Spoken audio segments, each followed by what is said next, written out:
As pesquisas mostram que o eleitor que vai decidir a eleição polarizada é o eleitor de centro, que não gosta de discurso radicalizado. O senhor acredita que isso é possível diante de... A gente sabe que o senhor se elege numa plataforma de mais indo ao encontro dessa demanda mais radical. Como conquistar esse voto daquele eleitor que não quer a radicalização, deputado?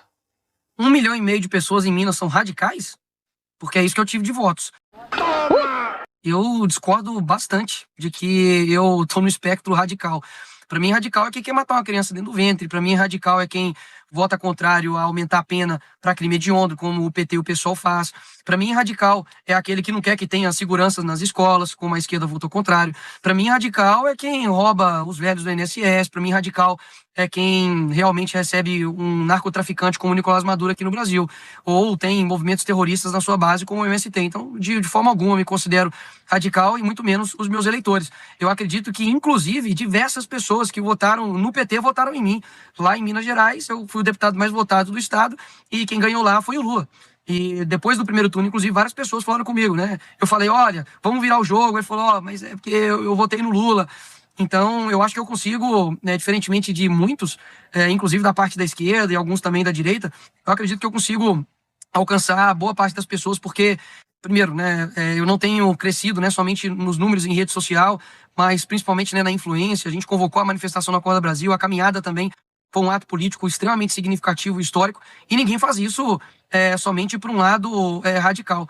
Então eu vejo que eu tenho sim um papel de alcançar essas outras pessoas. Somente nessa última semana, né, com a nossa pressão em rede social, a gente conseguiu reverter uma decisão que tinha livrado um estuprador de 35 anos que estava tendo relação sexual com uma criança de 12.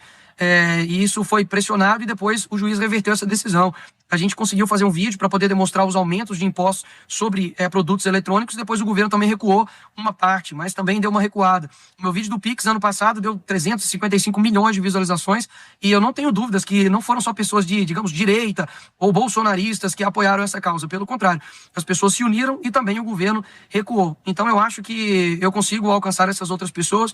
Tenho feito isso com vários demais temas e eu desafio, né, qualquer deputado aí de esquerda, né, que é engraçado, né, que nunca existe extrema esquerda, né, só existe extrema direita, né, de chamar qualquer um deles aí para poder levantar, né, por exemplo, uma vaquinha.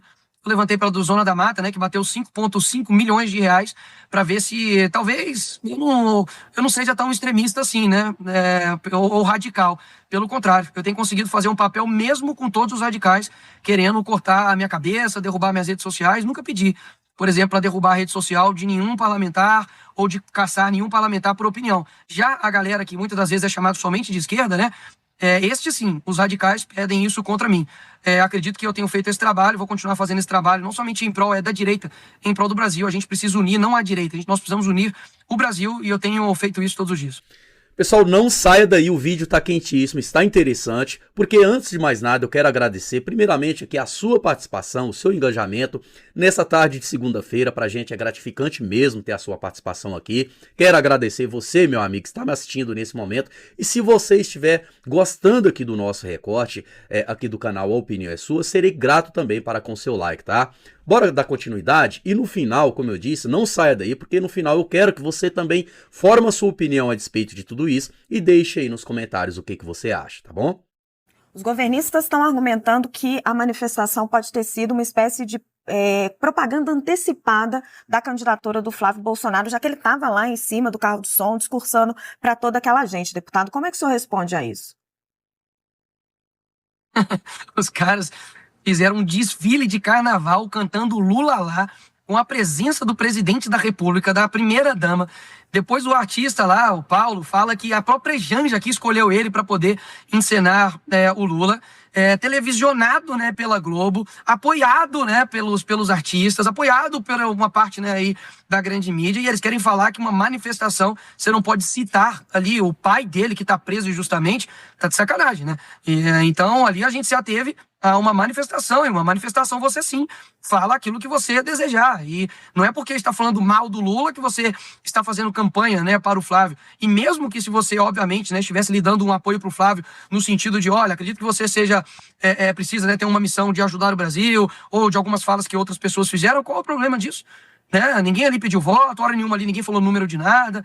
Então, assim, eles precisam primeiro, né, parar de olhar para o outro e olhar pro deles, né, que está completamente sujo, e não olhar para uma manifestação que eu convoquei de uma forma espontânea, as pessoas compareceram sem nenhum atrito, de forma pacífica, foi um número extremamente expressivo, sem nenhum tipo, né, de artista para poder ficar fazendo ali showmício, como a esquerda faz, sem nenhum tipo de apoio, né, de boa parte aí da grande mídia.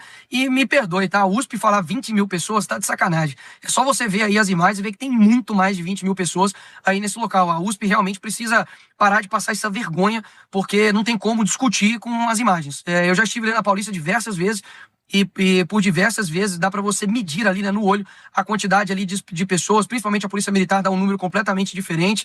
Quando eu finalizei a minha caminhada, né, eles disseram que tinha, eu acho que 15 mil ou 20 mil pessoas, sendo que a Polícia Militar deu um número de 100 mil. Então, se a USP está falando que foi 20, então pode ter certeza que tinha no mínimo ali 100 mil pessoas, porque eles não contam a rotatividade, né, das pessoas, né? Então, é inacreditável como a USP se presta a um papel de ser uma linha, né, auxiliar aí da esquerda e não simplesmente ser realmente uma pesquisa séria. Agora, com relação à campanha antecipada, pelo amor de Deus, ninguém vai falar da campanha antecipada, né, que o Lula fez ali no desfile, ali no meio de todo mundo. Então, para mim, eles estão querendo acusar daquilo que eles fazem.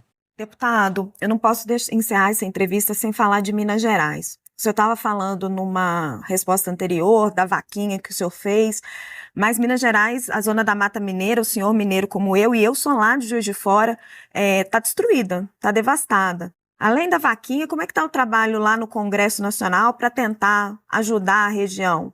O senhor, o governador Zema, estavam na manifestação ontem, é legítimo, mas como é que está o trabalho lá no Congresso Nacional em prol da região ali da Zona da Mata e dos afetados pelas chuvas? Primeiro que eu não quero colocar além da vaquinha como se a vaquinha fosse somente mais uma coisa, né? Não, porque é a maior... Não foi minha intenção, deputado, não foi. Sem problemas. Só deixando claro, né, aí para o telespectador que foi literalmente a maior doação que será feita para a Zona da Mata, né? A gente vai conseguir ali gerar alimento, compra, né, ali que através de um cartão para mais de 5 mil famílias. Se cada uma tiver 4 pessoas, 20 mil pessoas, né, que serão ajudadas. Levantamos 10 toneladas de doações que já estão descarregadas em Ubá, recebi os vídeos hoje. E ali no Congresso eu fiz um apelo ao Davi Alcolumbre, não tive nenhum tipo de resposta sobre a PEC 44 de 2023, que trata a respeito de que cada parlamentar, em caso de calamidade pública, como está acontecendo agora em Juiz de Fora, Ubá, Teófilo Otoni, em Janaúba, em Matias Barbosa, na região da Zona da Mata, para que 5% das nossas emendas sejam destinadas de forma imediata. Fiz esse pedido, tentei entrar em contato com o Davi Alcolumbre por intermediário de diversos parlamentares, senadores, não tive nenhuma resposta. Então, o nosso trabalho parlamentar não depende de mim, sozinho, né? Aquilo que dependeu de mim sozinho, eu levantei, que extrapola, inclusive, a minha competência como deputado federal, né? E se tem alguém que acha, enfim, aí que é pouco, é só fazer o mesmo, né? E levantar. Agora, o nosso trabalho ali no âmbito legislativo não depende da gente, é o presidente do Congresso que coloca isso em pauta, está parado desde 2024, e se já tivesse aprovado, literalmente a gente já poderia estar ajudando de uma forma ainda mais eficaz.